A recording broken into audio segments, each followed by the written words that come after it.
어색하시죠? 네, 담임 목사님 서셔야 되는데. 네, 저는 대만에 온 지 만 거의 4년 이제 11월 달에 되면 4년이 될 것 같습니다. 대만 선교사로 파송받고 계속 이 대만 땅을 위해서 대만 분들을 위해서 선교하고 있는 이대현 선교사 목사입니다. 함께 여러분들 앞에 서서 이렇게 예배를 드리고 말씀을 함께 나누게 되어서 참으로 감사하고 영광이라고 생각합니다. 우리 함께 먼저 말씀 듣기 전에 기도하도록 하겠습니다. 하나님 아버지 감사합니다. 하나님의 은혜가 충만한 타이베이 한국교회가 되게 하여 주시옵소서. 오늘 말씀을 전할 때에 분명한 하나님의 메시지가 들려지게 해주시고 그 말씀 따라 순종하는 우리 모두 되게 하여 주옵소서. 사랑이신 예수님의 이름으로 기도합니다. 아멘. 제가 맨 처음 대만에 왔었을 때 여러분들도 맨 처음에 오셔서 가장 먼저 뭘 하시죠? 집을 구해야 되잖아요. 대만은 여기 오면 2주 안에 집을 구해야 되는 그런 법이 있습니다. 여기 분들 다 아실 것 같아요.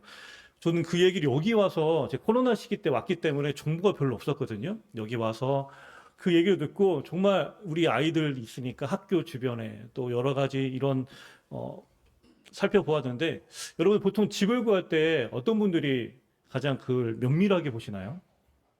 집에 어떤 분이? 네?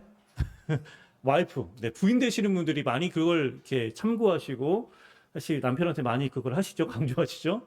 저는 이 집이 괜찮다고 생각을 했는데 제 와이프 아내 되는 그 사람은 이 집은 별로다. 근데 왜냐하면 그분들이 가장 많이 보시는 게 뭐죠, 여러분? 주방입니다. 근데 여러분 다 아시겠지만 대만 땅에서는 주방이 굉장히 없거나 굉장히 협소합니다. 많은 곳을 돌아봤는데 그렇게 저희가 만족할 만한 그런 집을 구할 수가 없었습니다. 그렇지만 2주 안에 그것을 다 끝내야 되기 때문에 어떻게든 어떻게 잘 구했는데요. 제가 가끔씩 우리 아내가 이렇게 요리를 할 때마다 굉장히 놀랍니다. 그 좁은 곳에서 요리 신공을 발휘하는데요.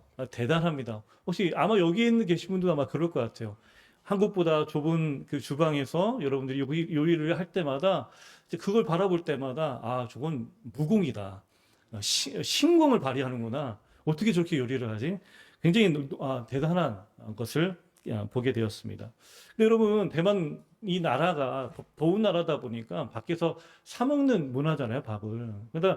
그러다 보니까 여러분들은 대만 교회에 직접 현지 교회에 직접 안 가셔서 잘 모르시겠지만 교회에서 식사를 하는 교회가 별로 없습니다.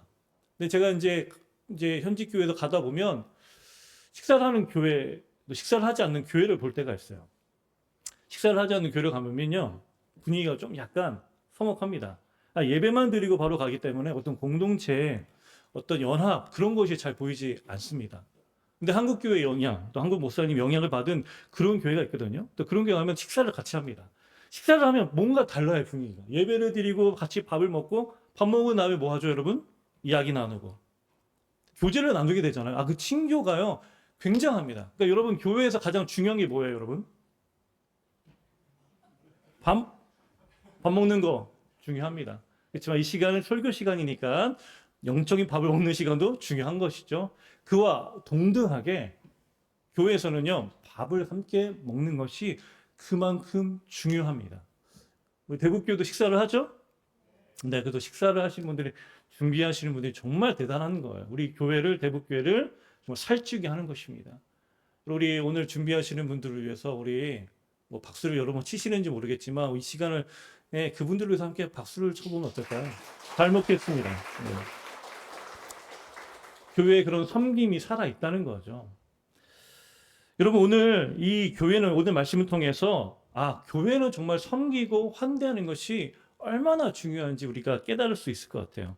오늘 본문 말씀에서는요 사도 요한이 한 교회는요 칭찬하고요 한 교회는 비판을 하고 있습니다.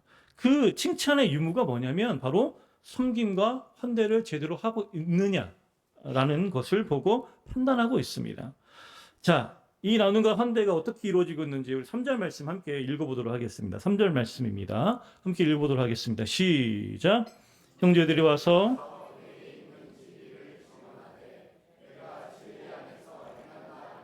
내가 심히 기뻐한다. 자, 이렇듯 오늘 말씀에 보면 사도 요한이 가이오 교회에, 이 교회가 가이오 교회거든요. 가이오 교회의 섬김의 소식의 보고를 듣고, 야, 너희 교회가 진리를 어떻게 한다고요? 행한다. 살아내고 있구나. 진리를 입으로만 떠드는 것이 아니라 진리를 행한다라고 칭찬하고 있습니다. 자, 이 가이오 교회는 이 가이오라는 이 리더자 하에 모든 성도님들이 나눔과 환대로 하나님의 말씀을 실천해 나가고 있는 중이었습니다.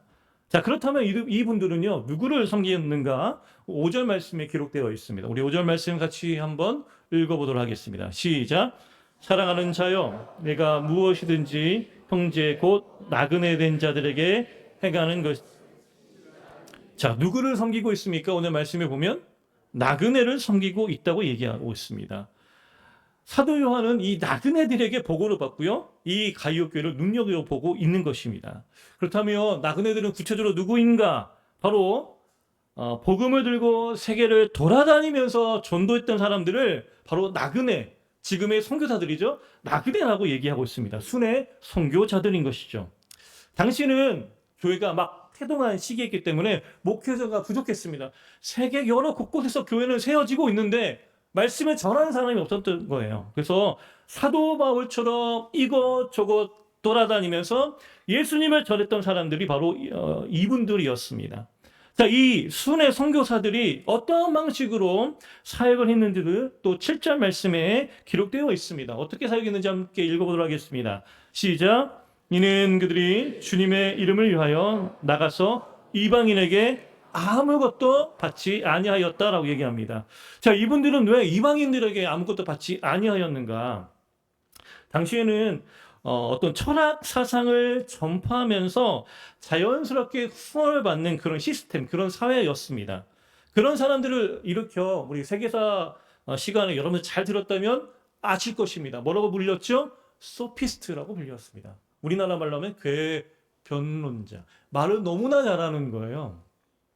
어떤 미사오를 잘 발휘하면서 사람들이 많이 모인 곳에서 자신의 사상을 전파할 때 자연스럽게, 야, 이 얘기를 듣고, 야, 저 사람 말빨 대단하네. 야, 저 사람 사상 굉장하네. 자연스럽게 이런 후원금을 모금하면서 세계 여러 곳곳을 돌아다녔던 사람들이 있었습니다. 그 사람들이 바로 누구라고요? 소피스트였습니다. 그런데 이런 순회 선교사님들이 자신들이 그런 소피스트와 똑같은 취급을 받고 싶지 않아서 자신의 똑같은 방식으로 사람들 많은 곳에서 복음을 전하지만 이방인들에게 어떠한 후원도 받지 아니하였다는 것입니다. 왜 그렇습니까? 자신들이 그런 사람들과 똑같은 취급을 받고 싶지 않았기 때문에 그렇습니다. 자신이 전한 이 복음이 저들이 전한 말만 번지르르한 그런 사상과 철학에 똑같은 취급을 받을까봐 그런 걱정이 있어서 받지 아니하였던 것입니다.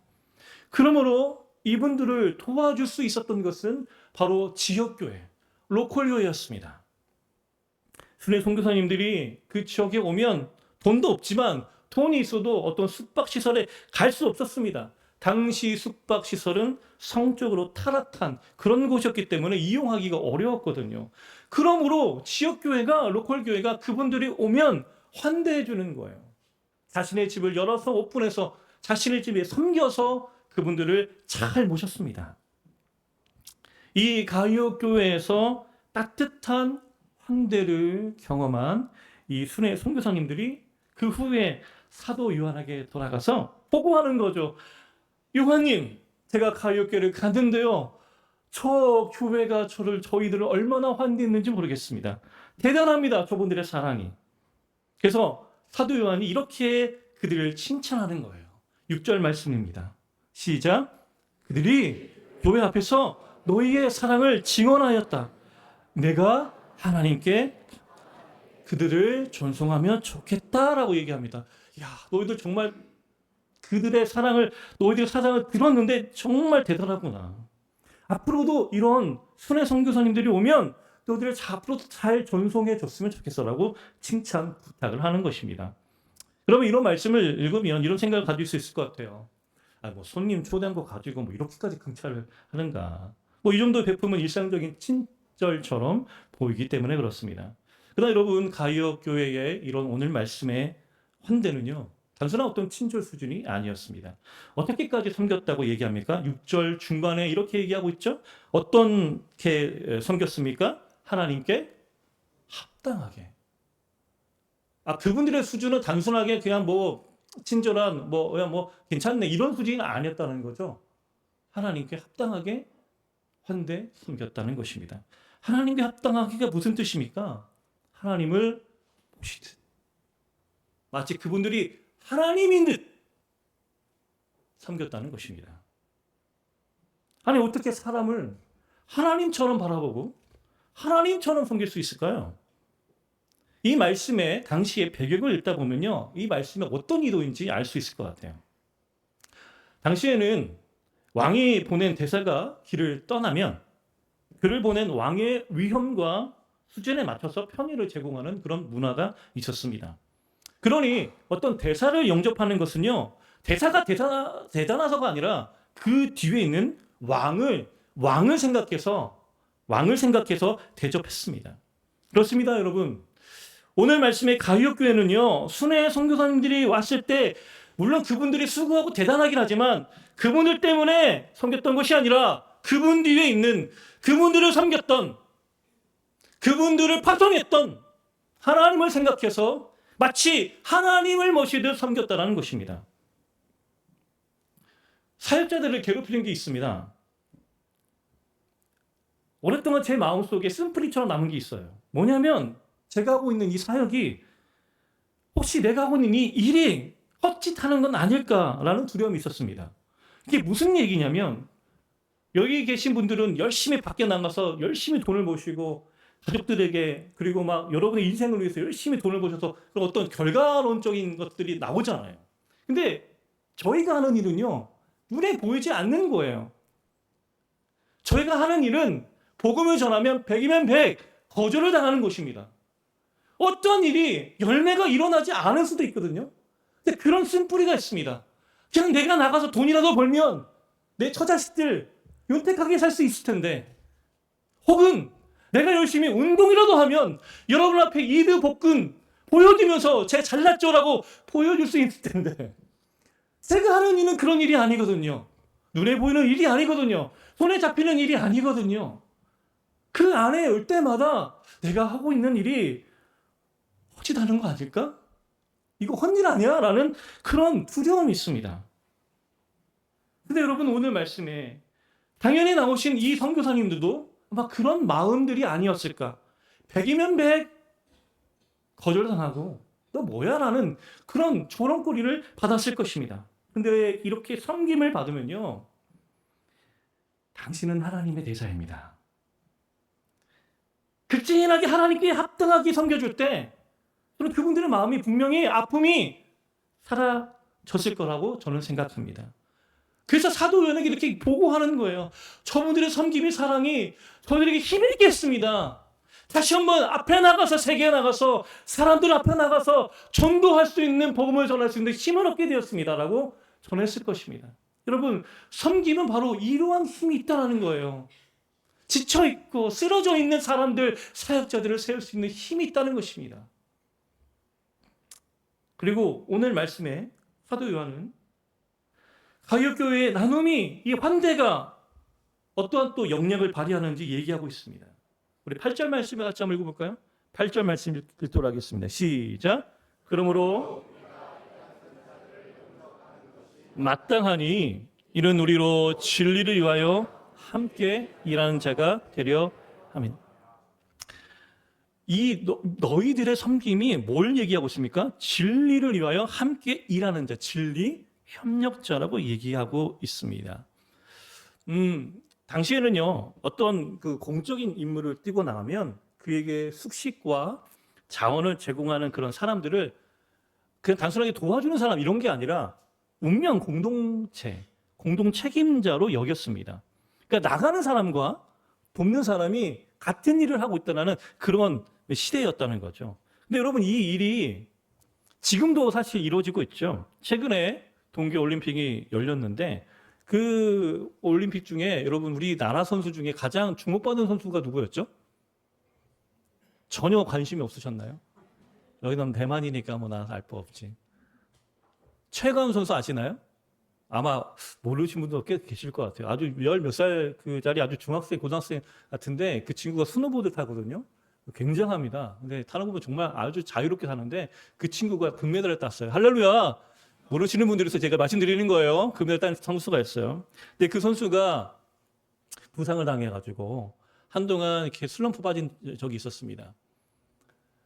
근데 그걸 보고 한 그 유명한 그 회장님이 그 친구를 도와줬어요. 그 친구 집도 유복하긴 한데 여러분 훈련비, 뭐 수술비 몇억 깨지 거잖아. 몇십억이 깨지는 거잖아. 이거 개인이 감당할 수 없거든요.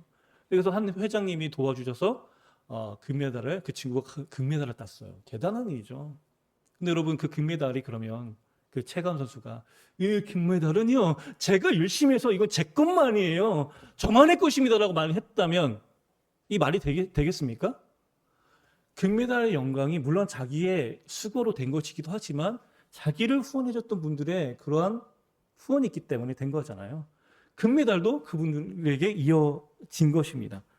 지금도 그러한 분위기가 있는 것이죠. 여러분 후원자가 없으면요 금메달도 없어요. 여러분 사도 요한이 말하는 게 바로 그런 거예요. 너희는 순회 선교자들을 섬기고 후원해주고 이런 것들이 단순하게 막 그분들에게 도와주는 이런 게 아니라 진리를 위해서 함께 너희들도 뛰고 있다, 협력하고 있다라고 얘기하고 있는 거예요. 훗날 선교사님들이 하나님에게 칭찬과 상급을 받을 때 그것이 오롯이 선교사님의 상급만 되는 것이 아니라 그들을 도와줬던 그 교회의 선교사들에게도 성도들에게도 그 영광이 그 상급이 있다라고 얘기하고 있습니다. 오늘 그 진리 협력, 진리를 위해서 열심히 뛰고 있는 자가 바로 그런 의미라는 것입니다. 작년에 제가 감리교 목사이거든요. 감리교 목사 처음 보시나요? 제가 감리교 선교사 그 2년마다 함께 열려지는 대회가 있습니다. 근데 한 목사님께서 이런 말씀을 하셨습니다. 선교사님들 한국에 올 때마다 막 이렇게 자랑하시잖아요. 나 뭐 아프리카에서 뭐 교회를 몇 개 세웠고 필리핀에서 뭐 학교를 몇 개 세웠고 뭐 유치원을 몇 개 세웠고 그렇게 자랑하시잖아요. 자랑하지 말래요. 그 얘기 듣고 깜짝 놀랐어요. 그때 200명, 300명 되시는 우리 감리교 선교사님들 가 계셨거든요. 자랑하지 말라고 비판하시더라고요. 뭐라고 비판하시냐면 선교사님들 그거 오롯이 선교사님의 힘과 돈으로 그렇게 세웠냐고. 한국 교회가 여러분들 생각해서 보냈는데 왜 자꾸 선교사님 혼자서 내 것이라고 독점하냐고. 마땅한 비판입니다. 마땅한 비판이죠. 맞습니다, 여러분. 선교사의 열매는 선교사 개인만의 것이 아닙니다. 이 땅을 보내준, 이 땅에서 살게 해주면서 기도로 물질로 후원해준 그분들의 도움이 아니었다면 전 4년 동안 대만 땅에서 버틸 수 없었을 것입니다. 제가 교회에서 파송을 받고 이 땅에서 지금 하고 있는 사역, 제가 오늘 아침에도 대만 양로원 인거에 있는 양로원 가가지고 거기서 예배를 드리고 왔거든요. 원래는 스타벅스에서 눈치 보면서 예배를 드렸습니다. 이 얘기를 하면 너무 길어지니까 풀 스토리는 제가 얘기하지 않겠습니다. 근데 오늘 아침에 예배를 드리면서 오늘 거의 이제 돌아갈 때가 얼마 남지 않는 분들 협회에서 찬양 예수 아이워 예수 아이워 찬양 인도하고 설교 말씀을 딱 전하고 그분들 어떤 분들은 눈물을 흘리기도 하고 오늘 찬양 부르는데 어떤 한 분 오늘 예수 아이워를 따라 하시더라고요. 일생 동안 예수님을 들어보지도 못한 분인데 제가 2달 내내 예수 아이워를 부르고 있거든요. 예수 사랑하심이. 어른들은 돌아가실 때 얼마 안 되고 매주 바꾸면 안 되거든요. 그러니까 예수 아이워만 계속 부르고 있습니다. 아마 지겨우실 때까지 꿈속에서 생각날 때까지 제가 계속 부르려고 하거든요.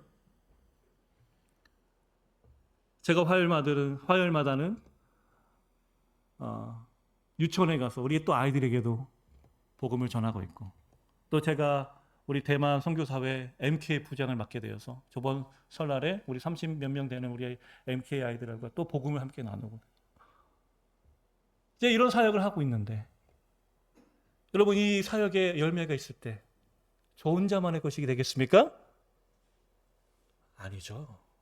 저를 후원해주고 있고 기도해주고 있는 그분들에게도 상급이 있다라고 오늘 말씀에 얘기하고 있습니다. 여러분, 그러므로 여러분들이 지금 우리 타이베이 한국교회가 오늘 주보 보니까 정말 많은 선교사님들을 후원하고 계시더라고요. 단순하게 우리 교회가 또 후원 많이 해 이런 정도가 아니에요. 그분들이 하고 있는 지금 그 사역의 열매가 바로 타이베이 한국교회 성도 여러분들의 열매가 된다는 것을 믿으시기 바랍니다. 이게 신비한 연합인 거예요. 진리 안에서 하나가 된 연합인 거예요. 오늘 사도 요한은 그거를 얘기하고 있습니다. 그런데 오늘 가룟교회에 엄청난 칭찬을 하고 있는데 사도 요한은 또 한 교회를 얘기하면서 비판을 하고 있습니다. 그 교회의 이름 바로 그 교회의 리더자는 디오드레베였습니다. 우리 9절 말씀 함께 읽어보도록 하겠습니다. 시작. 그들 중에 으뜸되기를 좋아하는 디오드레베에게 우리를 맞아들이지 아니. 자, 이 디오드레베는요 가룟교회에 다르게 순회 선교사들이 오면요 받아들이지 않았던 사람들입니다. 10절에 보면요 이 사람은 더 악독한 사람인 것 같아요. 순회 선교사님들이 오면요 악한 말로 비방하다고 비방했고요, 받아들이지 않았고요, 심지어 자기네 교회에서 그 선교사님들을 받아들였던 그 사람까지도 교회를 어떻게 하려고 10절 말씀에 보면요 내쫓으려고 했던 사람입니다. 아주 악독한 사람입니다. 여러분, 왜 이 사람은요 순회 선교사님들을 받아들이지 않고 싫어했을까요? 9절 말씀에 나옵니다. 이 사람의 특징이 뭐라고 얘기합니까? 으뜸되기를 좋아했던 사람입니다. 아마 이 사람은 자신의 부유한 사람이기 때문에 자신의 가정을 오픈해서 그렇게 예배를 드렸던 사람인 거예요. 막강한 영향력을 가진 사람인 것 같습니다. 근데 그런 순회 선교사들이 여기 와서 내 성도들과 함께 지내는 것이 꼴보기 싫었던 거예요. 이 교회는 내 교회인데? 저 성도는 내 성도인데? 어디 감히 저런, 어디서 주인 행세를 하는 거야? 그런 교만한 생각을 가지고 있었습니다. 이 교회는 내 교회, 저 성도는 내 성도. 여러분, 이 모습은요 어떠한 리더자의 속좁은 행태를 비판할 사안이 아닙니다. 이건 교회의 본질을 해치는 문제였어요. 교회의 태동인 예루살렘 교회에서부터 교회의 본질은 나눔이었어요. 사도행전 2장 보십시오. 엄청나게 막 나눔하지 않습니까? 공영했다고 얘기합니다. 이 땅에서 하나님 나라의 모습을 보여주었죠. 그런데 한 교회의 리더자의 독선적 지배력으로 공교회성이 깨지기 시작합니다. 교회가 사유화되었습니다. 예수님이 세운 이 교회가 오염되고 있었습니다. 자, 이런 교회를 치유할 수 있는 게 바로 뭘까요? 바로 나눔과 환대입니다. 나눔과 환대는 교회를 사유하고 소유하려고 있는 영적인 질병을 치유할 수 있는 영적인 치료제입니다. 그러므로 이 나눔과 환대는 성경과 기독교의 전통 중에서 영성의 정수로 꼽힐 수 있을 것 같아요. 여러분들이 물론 기도하는 것, 말씀 보는 것 중요할 수 있겠지만 오랫동안 성경에서 얘기하고 기독교 전통에서 가장 얘기하는 영적인 정수는 뭐다? 나눔입니다. 왜냐하면 죄의 본질을 해체할 수 있는 가장 강력한 영적 훈련이기 때문에 그렇습니다. 그래서 감리교 창시자인 웨슬리가 이렇게 얘기했습니다. 당신의 지갑이 회개하지 않으면 그것은 진짜 회개가 아니야. 와우, 세죠? 루터도 이렇게 얘기했어요. 그리스도인들에게는요 3가지 회심이 필요하다고 얘기합니다. 첫 번째는 마음의 회심이다. 두 번째는 이성, 머리의 회심이다. 세 번째는 지갑의 회심이다. 이렇게 기독교 거인들은, 거장들은 나눔을 교회에, 여러분들의 신앙의 생명줄로 이야기하고 있습니다. 여러분, 죄의 본질은 무엇입니까? 여러분, 죄의 본질이 무엇이에요? 도둑질하고 뭐하고 그런 거냐? 여러분, 죄의 그냥 열매이고요. 죄의 뿌리는, 죄의 본질은 뭐냐면 나 중심주의예요. 오늘 말씀에 따르면 나 으뜸주의. 창세기 3장 5절 말씀에 사단이 유혹합니다. 이 선악과를 먹으면 어떻게 된다고요? 눈이 밝아져? 뭐라고요? 하나님처럼 된다고요. 죄의 본질은 내가 하나님처럼 되고 싶어 하는 거예요, 여러분. 교회에서 내가 하나님처럼 대우받는 것, 나 외에는 아무 상관이 없어. 내가 이 교회의 중심이야. 이 가정의 중심은 오로지 나야. 나 으뜸주의, 나 중심주의가 바로 죄의 본질입니다. 여러분, 이 죄의 본질을 깨뜨릴 수 있는 게 바로 뭐라고요? 나눔입니다. 환대입니다. 그래서 이것은 그냥 어떤 윤리적이고 좋고 도덕적인 것이 아니라 우리의 신앙을 깨울 수 있는 게 바로 나눔과 환대라고 계속 성경은 기록하고 있는 것입니다. 여러분, 여러분의 시간과 돈과 공간을 내어 주십시오. 그것이 가장 여러분들을 성장시키는 영적 훈련입니다.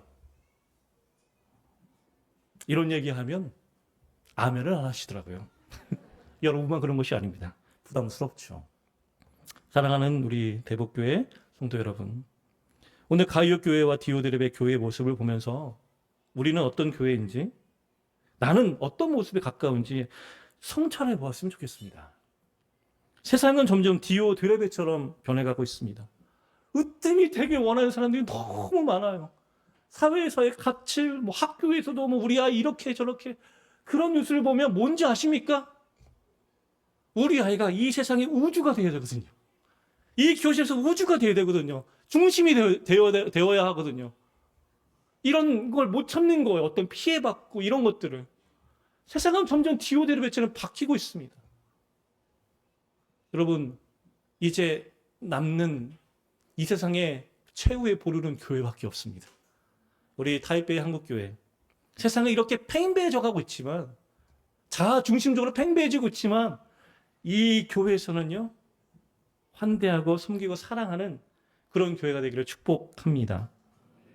그 사랑 없음을 거부하고 하나님의 무한한 사랑을 보여주는 여러분, 세상에 없애고 있는 그 사랑을 이 교회에서 보여주시기를 축복합니다. 지갑을 서로 여는 사랑의 교회가 되길 축복합니다. 그래서 주님께서 다시 오실 때 잘했다, 내 종아라는 이 소리를 함께 듣길 소망하고요, 사랑과 환대가 사라지고 있는 세상 속에서 내 곁을 내어주는 아름다운 주님의 교회 되기를 주님의 이름으로 축복합니다. 기도하겠습니다.